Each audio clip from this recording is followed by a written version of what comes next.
साक्षात् परम ब्रह्म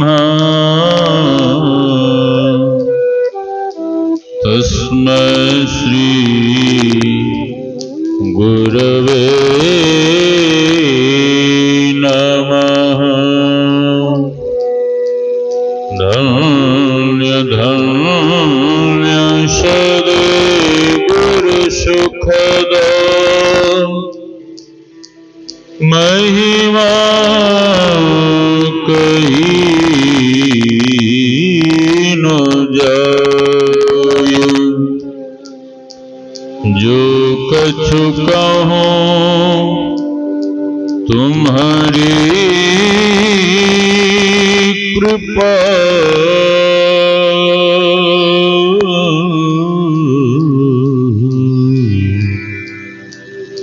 मौत कछु न बसाय।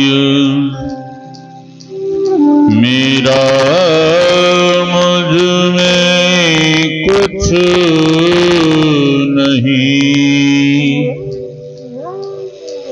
जो कुछ है गुरु तो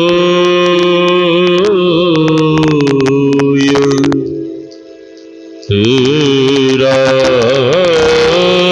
तुझको सौंपता।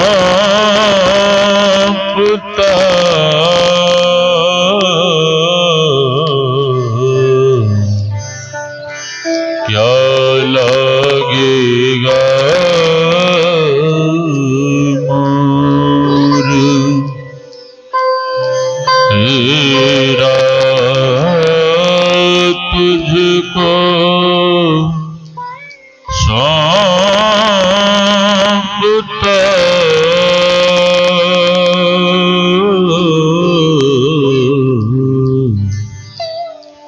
क्या लगेगा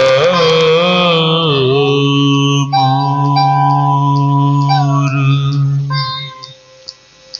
आसन पर आसीन परमाराध्य सद्गुरु महाराज के युगल चरणों में कोटि कोटि नमन। इस पावन मंच पर विराज रहे पूज्य साधु चरण, इस ज्ञान यज्ञ में पधारे हुए पूज्य गुरुजन, सत्संग प्रेमी महानुभावों, माताओं एवं भक्तिमती बहनों, आप सबों के भीतर विराज रहे परमात्मा स्वरूप आत्मा को हम वंदन करते हैं। सिया राम मैं सब जग जानी, करो प्रणाम जोर जुग पानी। यही भाव लिए हम आप सत्संग ज्ञान रूपी गंगा में अवगाहन कर अपने तन, मन और अंतःकरण को शुद्ध तथा पवित्र बनावें।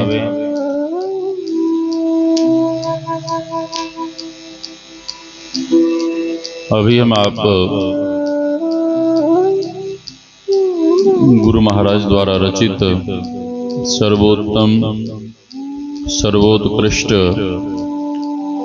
पावन ग्रंथ सत्संग योग से वेद, उपनिषद और संत वाणियों का पाठ श्रवण कर रहे थे। हम आप श्रवण कर रहे थे ओम युंजानः प्रथमं मनस्तत्वाय सविता धियं अग्नैर्ज्योतिर्निच्चाय्य पृथिव्या अध्या भरत। वेद भगवान कहते हैं, हे मनुष्यों, उस परम प्रभु परमात्मा को पाने के लिए सबसे पहले हम आपको बुद्धि योग करना होगा।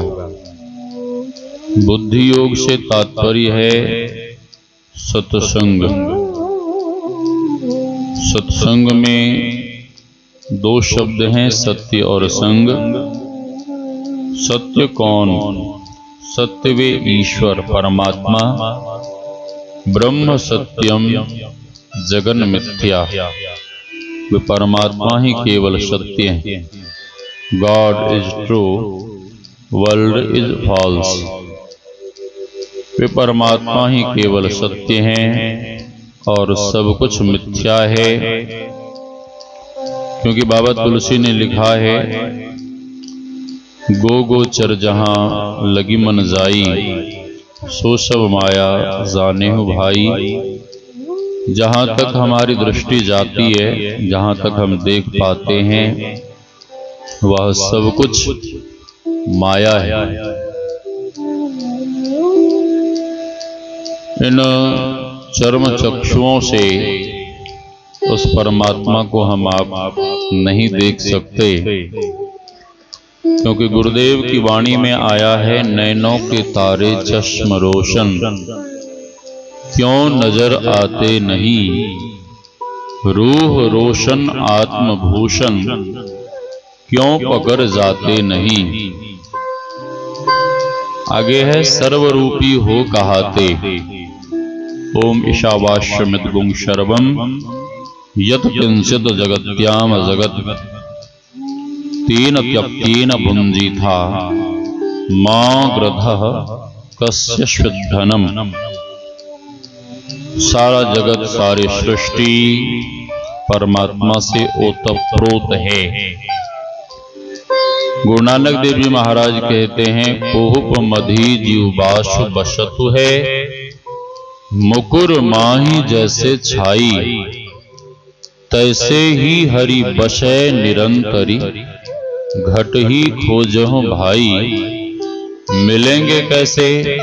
ब्रह्मानंद जी महाराज कहते हैं, जिमि दूध के मथन से निकसत है घिउ जतन से, तिमि ध्यान के लगन से पर ब्रह्म ले निहारा। ब्रह्मानंद जी महाराज कहते हैं कि जिस तरह से दुग्ध में घृत छुपा हुआ है, और आप माताओं बहनों से कहिए कि जिस पूरी को आप घी और तेल में छानती हो, दूध से ही छान लो, क्या छाना जाएगा? असंभव है, असंभव है। उसी तरह से जिस तरह से घृत को पाने के लिए विधिवत दुग्ध से माखन तैयार करना पड़ता है, उसी तरह से संत सद्गुरु का चरण शरण ग्रहण कर, उनसे युक्ति सीखकर जब साधक खूब मुस्तैदी के साथ साधना करता है, ध्यान करता है, तिमि ध्यान के लगन से पर ब्रह्म ले निहारा।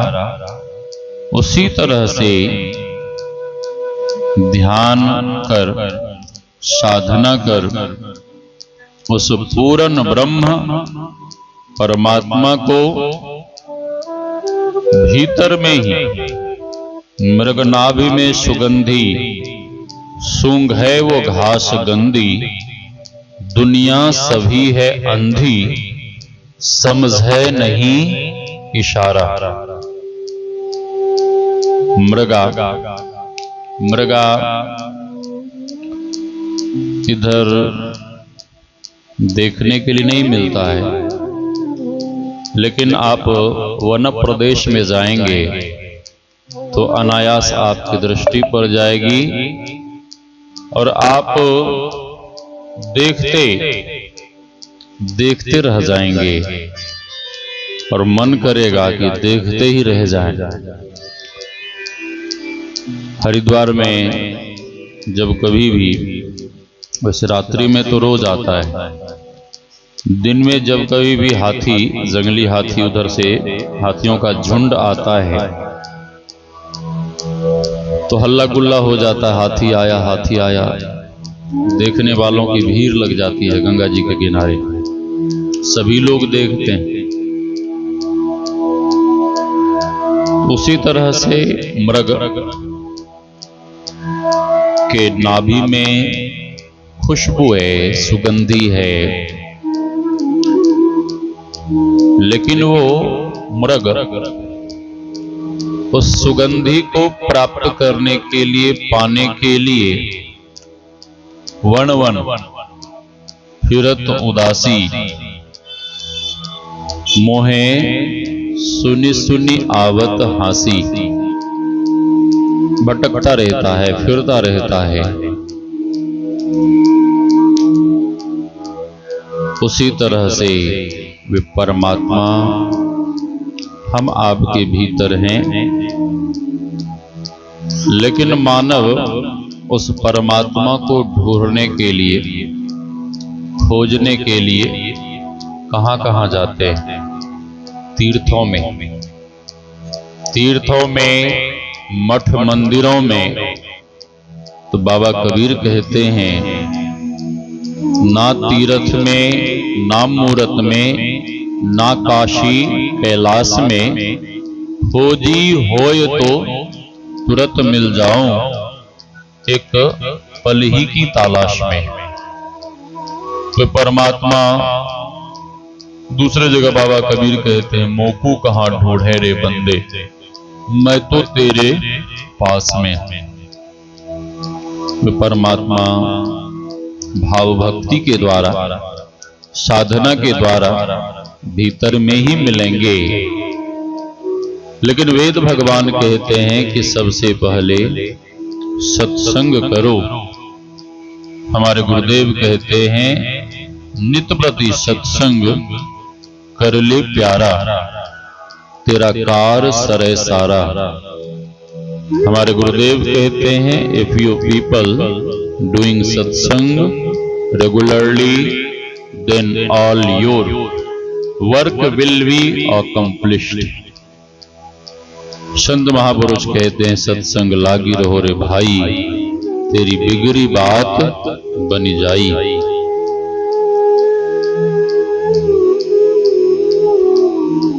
समस्तीपुर जिले की घटना है। एक माता जी कुप्पा घाट जाकर अधिवेशन कार्यक्रम गुरुजनों से आदेश लेकर अपने गांव में रखवाती है। सत्संग कार्यक्रम की तैयारियां होने लगी तो माता जी सब जगह घूम घूम कर खूब बढ़िया से प्रचार प्रसार की। समय, सत्संग का समय नजदीक आ गया। बस पांडाल भी बनकर तैयार है, सारी तैयारियां हो गई। जिस दिन सत्संग होने वाला था, उसके एक दिन पहले उसका इकलौता पोता पहले से बीमार था और बीमारी के कारण उसका अचानक शरीर शांत हो गया। पूरे गांव में हाहाकार मच गया। अब तो उसकी जो दादी माँ थी, वो अपने पोते से बहुत प्रेम करती थी, बहुत स्नेह करती थी।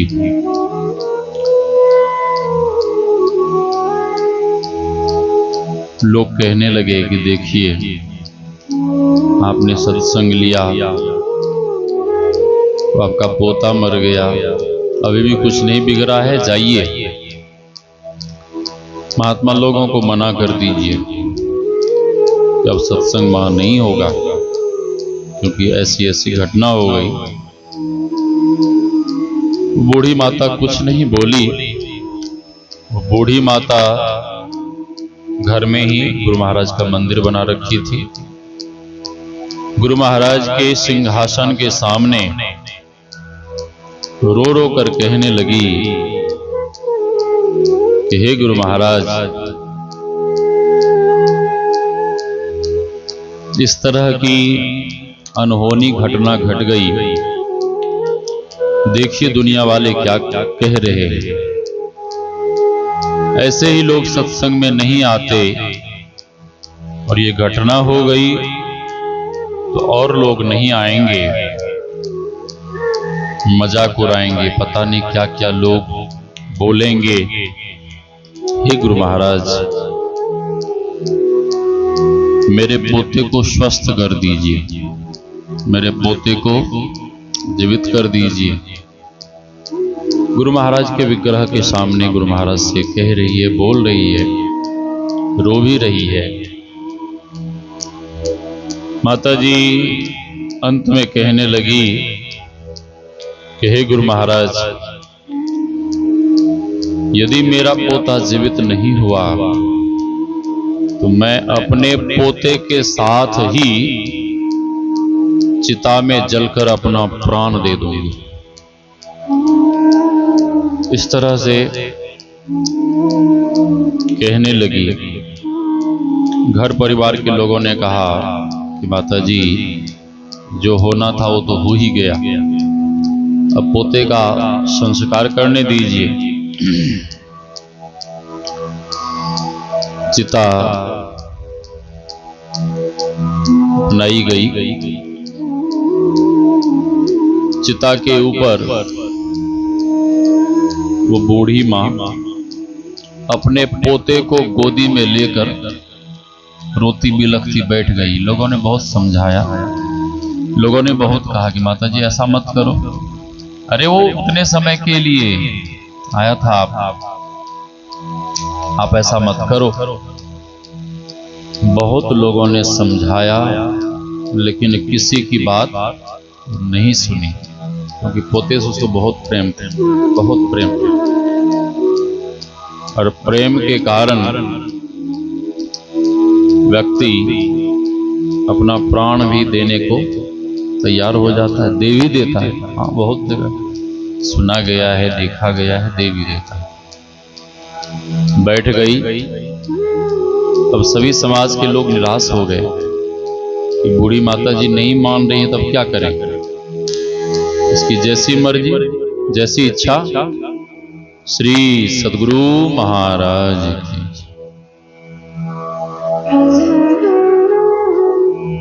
तो घर के लोगों ने चिता में आग फूंक दिया। चिता में अग्नि लग गई। चिता धू धू कर जलने लगी। जब बहुत आग जलने लगी, माता जी अपने पोते को गोदी में लेकर बैठी है, रो रही है और कह रही है कि हे गुरु महाराज, अब कोई भी आप पे भरोसा नहीं करेगा, कोई भी सत्संग नहीं सुनेगा, कोई विश्वास नहीं करेगा। रो भी रही है, कह भी रही है। जब चिता धू धू कर जलने लगी, तो उसी समय गुरु महाराज की ऐसी कृपा भई, उसका मरा हुआ पोता उसकी गोदी में जीवित होकर जोर जोर से रोना शुरू कर दिया। जैसे ही उसका पोता जीवित हुआ तो आंखों में तो अश्रु है और इतनी प्रसन्नता हुई। कई बार लोगों को ऐसा देखा गया है, बहुत प्रसन्नता भीतर में होती है तो मुख से आवाज नहीं निकलती। हाँ, अब इतनी प्रसन्नता हुई, वो माता जी कुछ बोल नहीं पा रही है, चिल्ला नहीं पा रही है, केवल ऐ कर रही है और अपने पोते को लेकर उसी जलती हुई चिता पर खड़ी हो गई और हाथ से इशारा कर रही है कि आग को बुझाइए, आग को बुझाइए, इशारा कर रही है। पास में ही बहुत लोग थे खड़े। उन लोगों ने देखा, करे इसका पोता भी खड़ा है, जो मर गया था इसका पोता भी जीवित होकर खड़ा हो गया, जीवित हो गया। तो लोगों ने कोई पानी कोई मिट्टी उठा उठा के उसमें फेंकना शुरू किया, चिता पे, जलती हुई चिता पे। और धीरे से लोगों ने उस माई को और उस बालक को चिता से नीचे उतारा। इसीलिए संत महापुरुष कहते हैं, सत्संग लागी रहो रे भाई, तेरी बिगड़ी बात बनी जाई। जो अपने आप को सत्संग से जोड़कर रखते हैं, जुड़कर रहते हैं, गुरुदेव कहते हैं कि उसके बिगड़े हुए कार्य भी बन जाते हैं। वेद भगवान आगे कहते हैं, मानस योग करो। मानस योग से तात्पर्य है मानस जप तथा मानस ध्यान। जप करने के लिए जब साधक बैठता है तो ये मनुआ बाबू और कहीं चला जाता है, खेत में, खलिहान में, मकान में, दुकान में, घर परिवार में, इधर उधर चला जाता है। तो शास्त्र कहता है कि इस तरह से जप नहीं होगा। जप किस तरह से करना चाहिए? शास्त्र का कहना है, मनोमध्ये स्थितम मंत्र, मंत्र मध्य स्थितम मनः। जप रहे और आप रहें। गुरुदेव कहते हैं, मन यदि भागता है, मन का ऐसा स्वभाव है, और मन यदि भागे तो गुरुदेव कहते हैं, जहां जहां मन भगी जाए तहां तहां ताही से तत्क्षण फेरी फेरी ले आए, लगाई के ध्येय में आपन ध्यान में लगाना चाहिए। क्या होगा? प्रत्याहार, और प्रत्याहार के बाद धारणा होगी, और जब धारणा होगी तभी आपका मन ध्यान में लगेगा, तभी आपसे ध्यान होगा। तो जप इस तरह से हो कि जप रहे और आप रहे, बीच में और किसी भी प्रकार का गुनावन, चिंतन, संकल्प विकल्प नहीं होना चाहिए। जप के बाद इष्ट के स्वरूप का ध्यान। इष्ट के स्वरूप का ध्यान किस तरह से करना चाहिए? बहुत लोग जब मानस ध्यान करते हैं, मानस ध्यान के समय अपने इष्ट के स्वरूप का, इष्ट के विग्रह का, इष्ट के मूर्ति का, इष्ट के बाहरी रूप, जिस रूप को लोगों ने फोटो में देखा, उस रूप का, भीतर में मूर्ति का, तस्वीर का, विग्रह का लोग ध्यान करते हैं। मैं कहता हूं कि इस तरह से मानस ध्यान आप मत करिए। आप कहेंगे फिर किस तरह से ध्यान करें? मानस ध्यान के समय आपके भीतर ऐसा भाव होना चाहिए कि आपके इष्ट भगवान आपके सामने साक्षात प्रकट हैं, साक्षात सिंहासन पर विराजमान हैं। आप उनकी पूजा आराधना कर रहे हैं, आप उन्हें पुष्प अर्पण कर रहे हैं, आप उन्हें भोग प्रसादी ग्रहण करा रहे हैं। क्या ऐसा भाव करने से आपके इष्ट भगवान प्रकट हो जाएंगे, हो जाएंगे। आप करके देखिए, आप विश्वास कीजिए। विश्वास, बिनु विश्वास भगति नहीं। एक वृद्ध मां, बहुत गरीब और बिल्कुल गांव से बहुत दूर वीरावान स्थान में उसकी टूटी फूटी झोंपड़ी, वीरावान स्थान में झोंपड़ी। उसका एक बेटा, पतिदेव नहीं थे, उसका बेटा सख्त बीमार हुआ। पास वाले गांव के हॉस्पिटल में ले गई। डॉक्टर ने चेकअप किया। डॉक्टर ने जवाब दे दिया, मैं इसका उपचार नहीं कर पाऊंगा, आप किसी शहर में ले जाइए। वो मां किसी तरह से पैदल पैदल कई दिनों के यात्रा के बाद शहर के हॉस्पिटल में पहुंची। और वहां जब बढ़िया से चेकअप हुआ, सब कुछ हुआ, तो वहां के डॉक्टर ने भी जवाब दे दिया,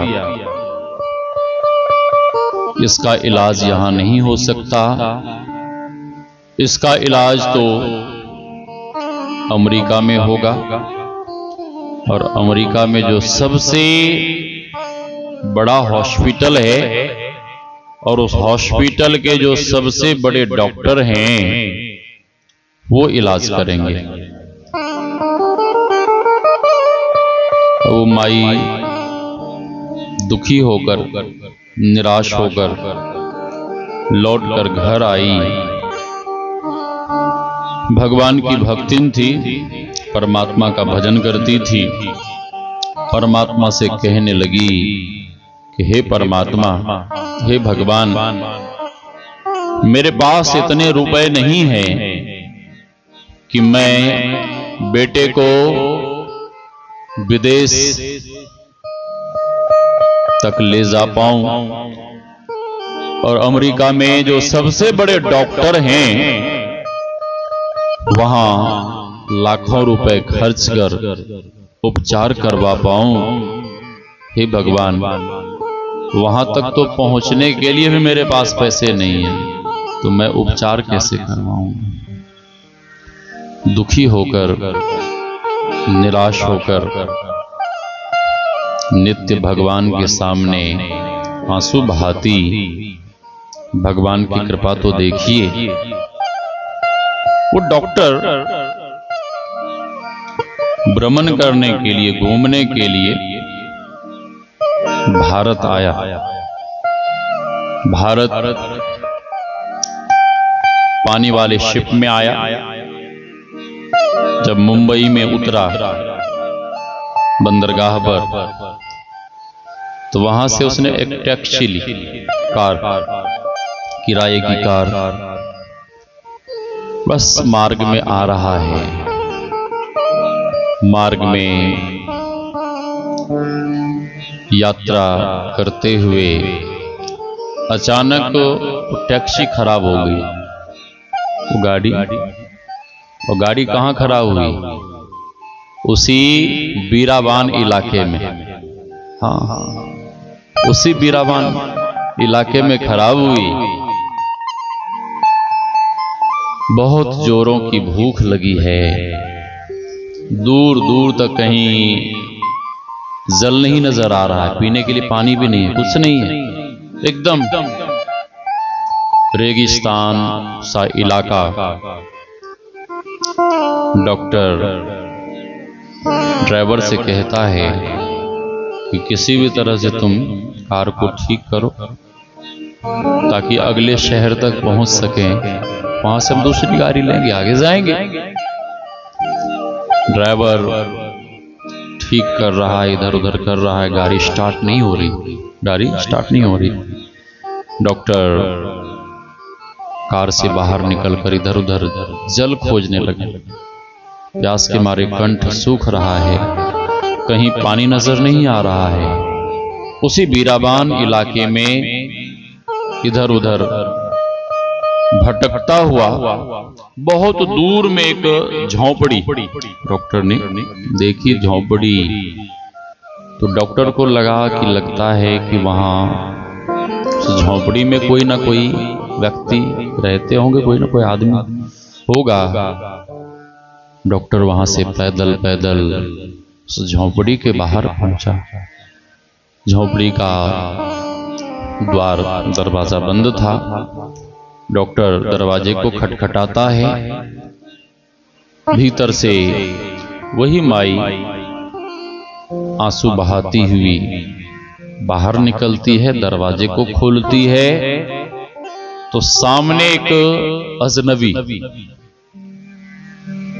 माई को लगा कि ये भारत का, इस देश का व्यक्ति नहीं है, कोई नए अतिथि के रूप में सामने उस व्यक्ति से वो माई कहती है कि आपकी हम क्या सेवा करें। डॉक्टर कहता है कि माता जी हमें बहुत प्यास लगी है। हाँ बैठिए, खाट बिछाती है। डॉक्टर खाट पे बैठ जाता है। माता जी मटके का शीतल जल पात्र में लेकर आती है, डॉक्टर को पिलाती है। डॉक्टर जल पीकर तृप्त होता है। तृप्त हुआ। माता जी कुछ खाने को भी दी, खाया। डॉक्टर को बड़ा आनंद आया, लेकिन डॉक्टर को रहा नहीं गया।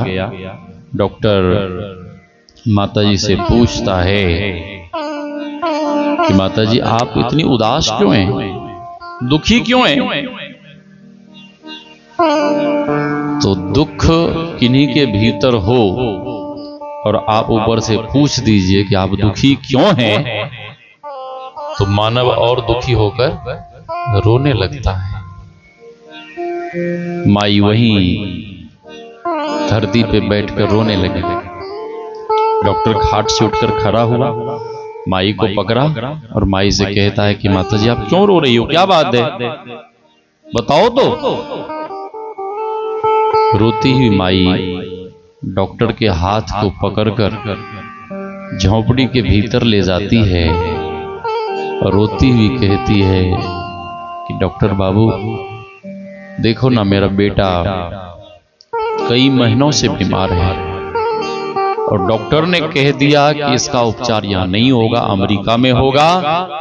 और अमेरिका में भी जो सबसे बड़ा हॉस्पिटल है, वहां के जो फेमस डॉक्टर हैं, हाँ नामी गामी डॉक्टर, उनके पास अमेरिका जाने के लिए तो मेरे पास पैसे भी नहीं है, तो मैं उपचार कैसे कराऊंगी डॉक्टर, इसी बात से मैं दुखी हूं।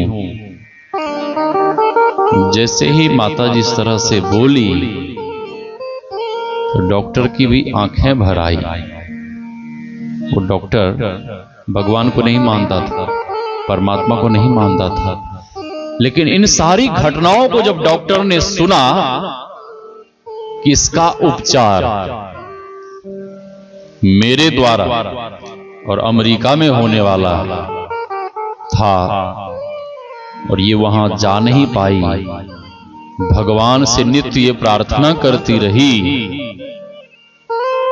जब माता जी बहुत रो रो कर व्यथा सुनाने लगी तो डॉक्टर कहता है कि माता जी आप रो मत, आप अपने बेटे को जहां जाने के लिए, ले जाने के लिए, उपचार के लिए आप रो रही हैं, और जो डॉक्टर आपके पुत्र का उपचार करता वो डॉक्टर मैं ही हूं और भगवान ने मुझे यहां तक भेज दिया। भगवान ने, वैसे तो मैं भगवान को नहीं मानता, लेकिन आज ये घटना देखकर, आज ये घटना मेरे साथ भी घटी कि गाड़ी और कहीं खराब नहीं हुई, अगले शहर में खराब होती और कहीं खराब होती, गाड़ी और नहीं खराब होकर यहीं पर क्यों खराब हुई। और मैं इधर उधर नहीं जाकर आपकी ही कुटिया में क्यों आया? आज मुझे भगवान के ऊपर विश्वास हो गया। माता जी आप रो मत, आप चिंता मत करो। अब आपके बेटे का उपचार होगा और मैं जहां जा रहा हूं उधर से जब आऊंगा तो आपको और आपके पुत्र को लेकर अमेरिका जाऊंगा और आपको कोई चिंता नहीं करनी है। इसके उपचार में जो भी रुपए खर्च होंगे वो सारा खर्च मैं करूंगा और आपका बेटा जब पूर्ण स्वस्थ हो जाएगा तो मैं अपने से फिर वापस आपको पहुंचाने आऊंगा।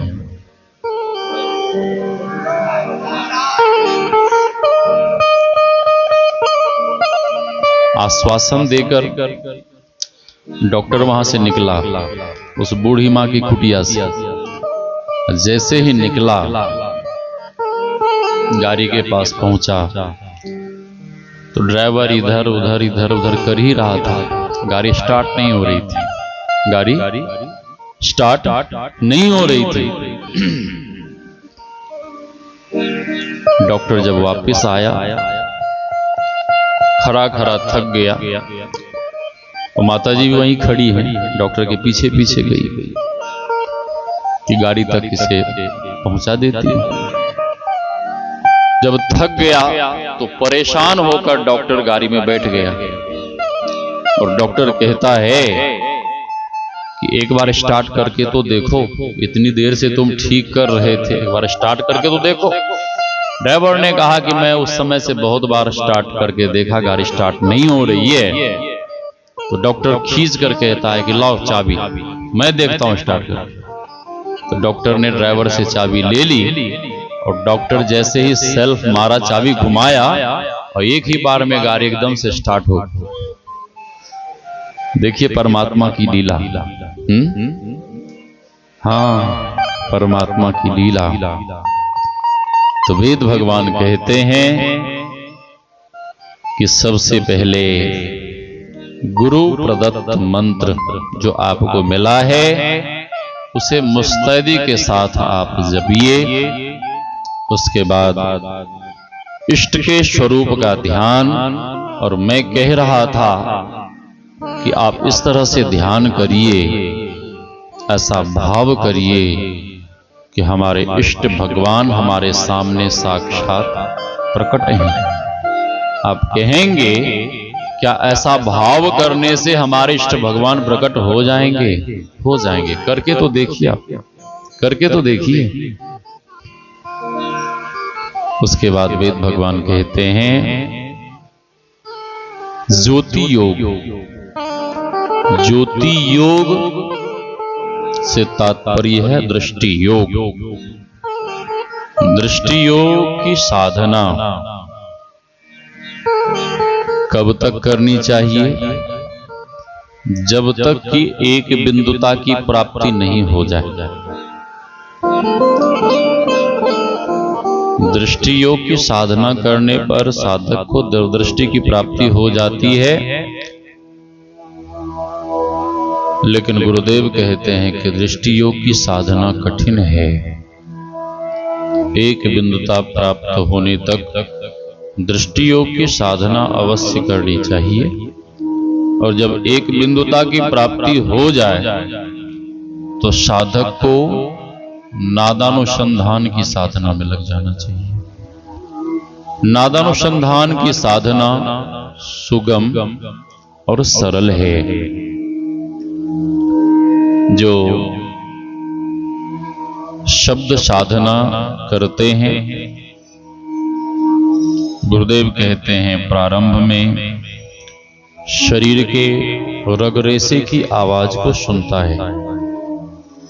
मधुमक्खियों के भनभनाहट जैसे मृदंग, मुरली, मजीरा आदि आदि शब्दों को साधक भीतर में सुनता है। गुरुदेव सावधान करते हैं कि साधक को इन्हीं भारी भारी ध्वनियों को सुनकर ही नहीं रह जाना चाहिए। प्रयास यह करना चाहिए, कोशिश यह करनी चाहिए कि जो सबसे दूर का शब्द है, परमात्मीय शब्द, जिसको ऋषियों ने ओम कहा, स्फोट, उद्गीत, प्रणव ध्वनि, दिव्य नाद, वह नाद बहुत सूक्ष्म है, बहुत बारीक है, बहुत मधुर है, मीठा है। गुरुदेव कहते हैं, मीठी मुरली सुने सुरत के कान से, अरे हारे में ही बड़ा कौतूहल होय ध्वनिन के ध्यान से। साधक जब नादानुसंधान की साधना करता है तो भीतर में उस मधुर मीठे उस सूक्ष्म नाद को सुनने लगता है। उसे सूक्ष्म नाद को सुनता हुआ, परमात्मा शब्द को सुनता हुआ, और परमात्मा शब्द जब पकड़ में आ जाता है तो जीव उसी परमात्मा शब्द के सहारे उस परमात्मा का अनुभव करता है, परमात्मा का दीदार करता है। संत कबीर साहब कहते हैं, बिमल बिमल अनहद धुनि बाजे, सुनत बने जाको ध्यान लगे। वह परमात्मा शब्द उन्हें सुनाई पड़ता है जिनका ध्यान बनता है। ध्यान ध्यान तो बहुत लोग करते हैं, पशु पक्षी भी ध्यान करते हैं। बगुला को भी आप लोगों ने देखा होगा ध्यान करते हुए। बगुला किसका ध्यान करता है बाबा? हाँ, अब बिल्ली किसका ध्यान करती है? हाँ, माँ भी ध्यान करती है। जो मतलब सत्संगी नहीं है, माँ भी ध्यान करती है। किनका ध्यान करती है? अपने बाल गोपाल का। कहीं भी रहेगी उसका ध्यान वहीं रहेगा, बाल गोपाल पे। हाँ, कछवी जल में रहती है, वो निरंतर अपने अंडे का ध्यान करती है। हाँ, ये बाहरी ध्यान करने से कल्याण होने वाला नहीं है। आंतरिक साधना, आंतरिक ध्यान अभ्यास तो बहुत लोग करते हैं और बहुत समय तक करते हैं, लेकिन बाबा कबीर कहते हैं वह परमात्मीय शब्द उन्हीं के पकड़ में आता है जिनका ध्यान बनता है। बनता है। हाँ, सुनत बने जाको ध्यान लगे। तो जिन्हें ध्यान की युक्ति मिल गई है वे खूब मन लगाकर ध्यानाभ्यास करें, और जिन्हें युक्ति नहीं मिली है वे युक्ति सीखकर ध्यान भजन करें। गुरु महाराज का आदेश है, सत्संग नित और ध्यान नित रहिए करत संलग्न हो। व्यभिचार चोरी नशा हिंसा झूठ तजना चाहिए।